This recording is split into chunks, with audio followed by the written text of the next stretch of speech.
down. Um, well, anyway, I wanted to get on here and talk because I just watched Full Metal Jacket for like the umpteenth time, but I felt like I should talk about it this time. It's got the late R. Lee Ermey in it at the beginning as the drill sergeant. Um, I absolutely, that's like my favorite part of the whole movie. Um, just because, well, other than the fact that it's got, one of my favorite actors, Vincent D'Onofrio, in it at the beginning, is Gomer Pyle. But R. Lee Ermey in real life was a drill sergeant. This was, back in the day when he was a young fella. That's what he did up until he retired from the military. I mean, he was a Marine drill sergeant. And they, one thing, and this is just an aside, and I want to share this about the movie that I thought was interesting, was somebody interviewed R. Lee Ermey like years after the movie got released, and they were talking about it with him. He said what he did was he was supposed to originally be just advising for this movie, Full Metal Jacket.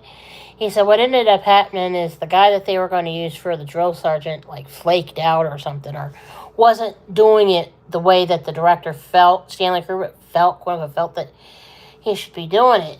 And R. Lee Ermey sent the director a video of him, of R. Lee Ermey doing his thing as a drill sergeant. And it scared the director so bad that he actually hired R. Lee Ermey to do the drill sergeant part in the movie.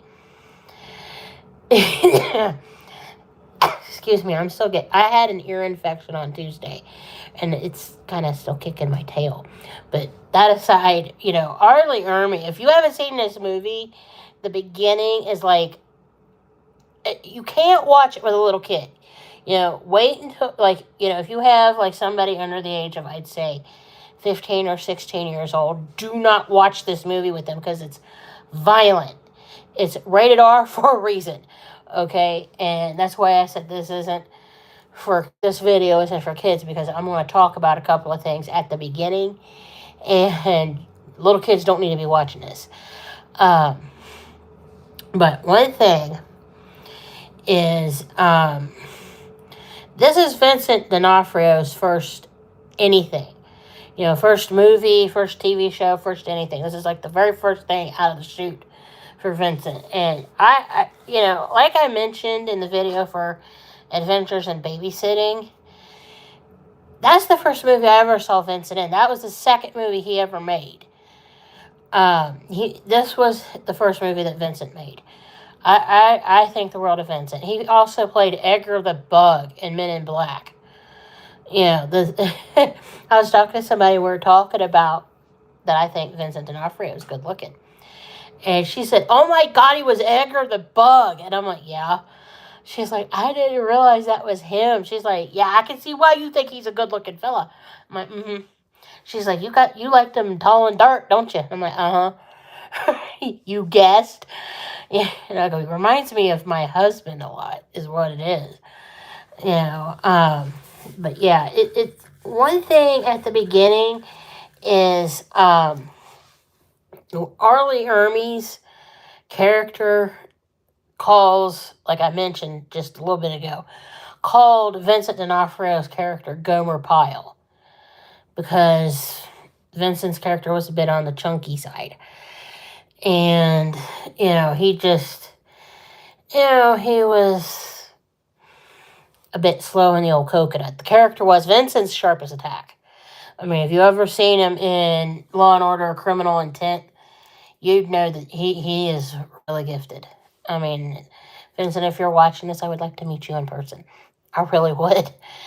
And have a picture taken with you and get your autograph on something. I don't care what. But not my person. But that aside,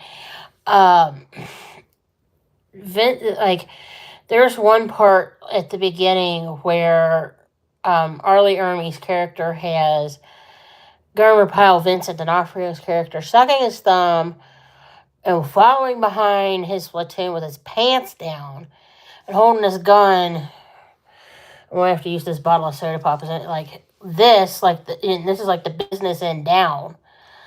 Um, you know, and sucking his thumb. I'm like, that doesn't surprise me, especially considering that this movie is Vietnam era type stuff. My dad served as an MP during the Vietnam era time, and he said, "Oh, you went through boot camp. If you messed up, they PT'd the crap out of you in boot camp." He said that they didn't play back then.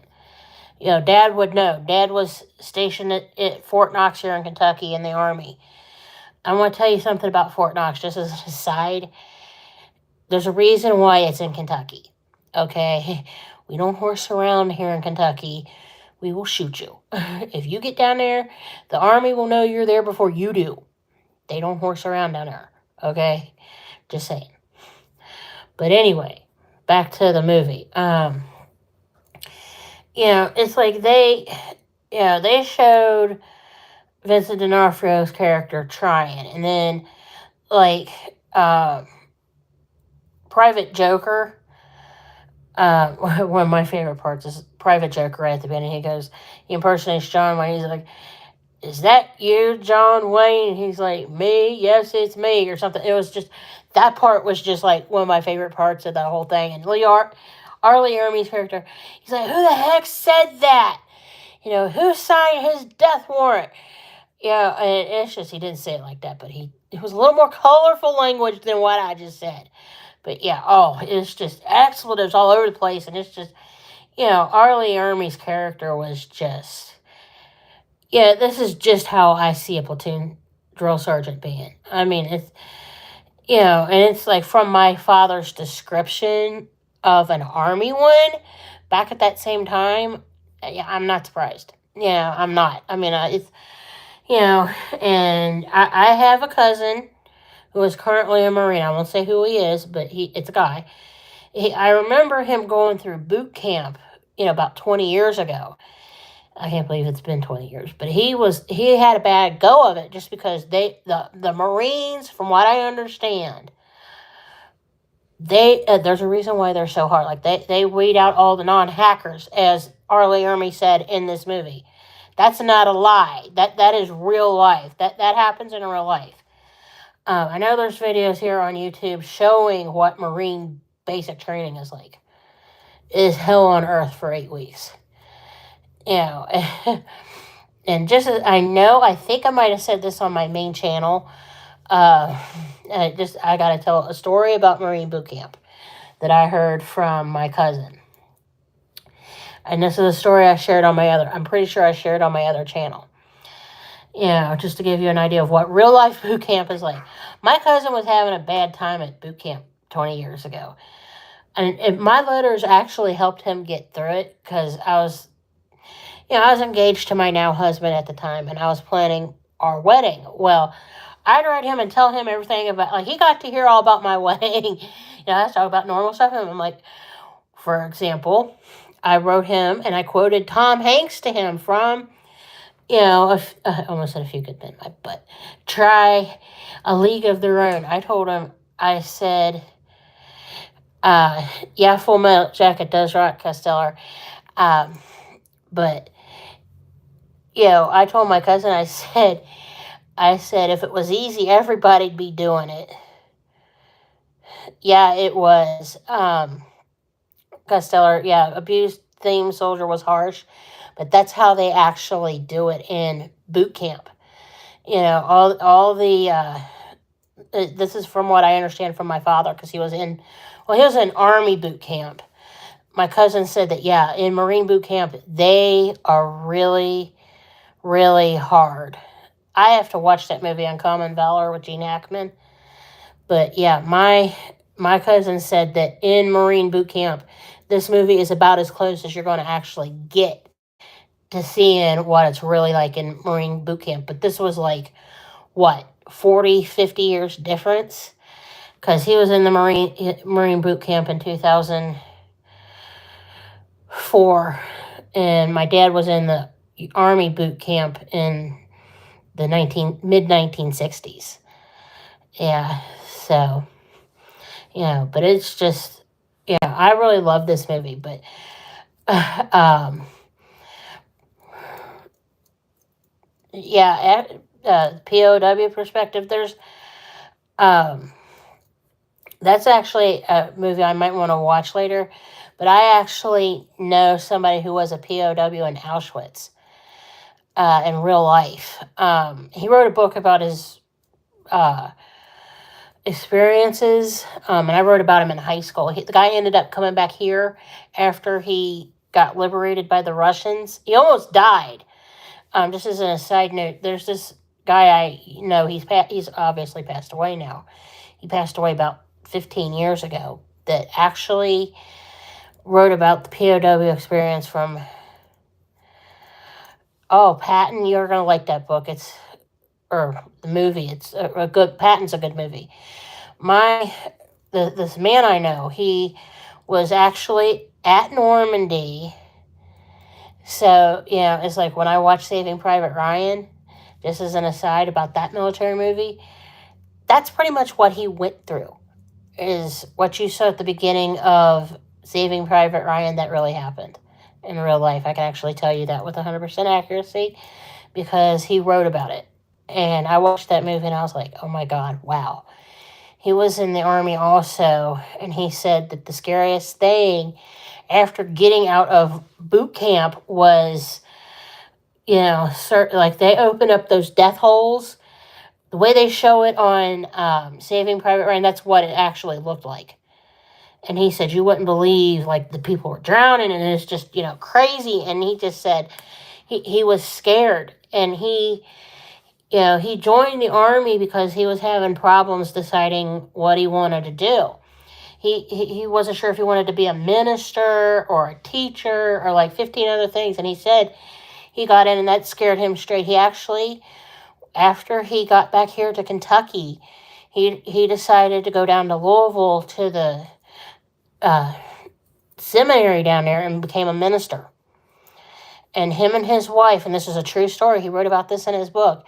When he was in Auschwitz, they did not kill him for two reasons. One, they thought he was a priest. And I'm not making this up. This is in his book.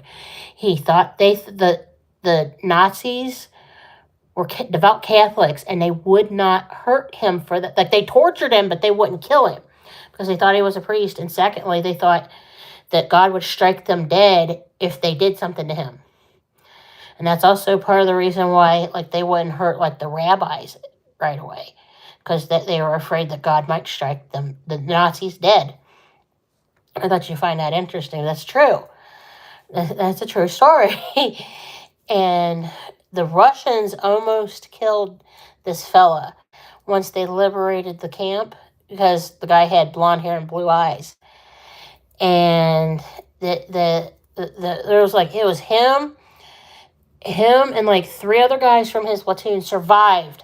And the Russians went to shoot this fella, and they're like, no, American. And they pointed at him and went, American. And he had become emaciated, and when they did the death walk, he almost died. It just was unbelievable. Like it was just crazy. That it saved his life. But watching Full Metal Jacket, the hardest part was when Vincent's character, Gomer Pyle, ended up killing R. Lee Ermey's character with his gun and then blows his brains out, in the bathroom. I mean, it's just, it's like Private Joker said to another guy in that bathroom, like right before Gomer Pyle kills the drill sergeant and himself, that Gomer Pyle had gone Section 8, which means he's gone crazy. That's what that means. It's like, I can sit there and watch it, like they jabber in military. It's like, I'm like, it's this, and it's that, and I'm like, oh, it's this, But yeah,